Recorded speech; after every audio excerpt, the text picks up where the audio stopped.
बानी हमरो भैया के, और जितना सुंदर ये देखने में उतना सुंदर परफॉर्मेंस में करती हैं। और जब हम बैठल रही तो यहाँ के एगो फरमाइश कैनी हम कि खुशी हमरा के एगो गाना जरूर सुना दे हम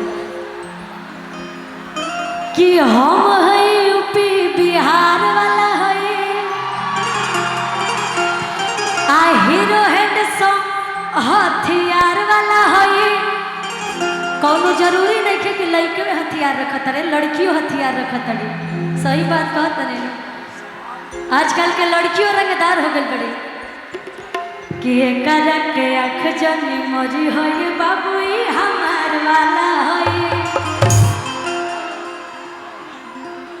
लेकिन तमाम गीत भैया के साथ भी आई। जब भैया मंच पर हम तब वहाँ उनकरा साथे सुनाई। लेकिन एगो गीत ऐसने रहुआ खाली मेहरारू रहली आज अपना पति से एगो बड़ी सुंदर सामान मंगाओ तड़ी जान तने का कि करिए ब्लाउज सैया करिए रंग के साड़ी चाहिए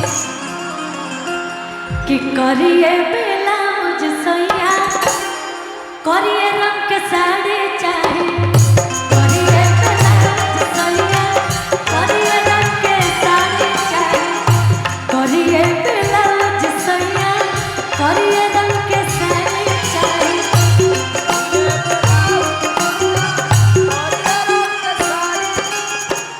तनी बनी ठुमका लागी और एजा भैया नहीं और साथ में खाती लेकिन हम बानी करिए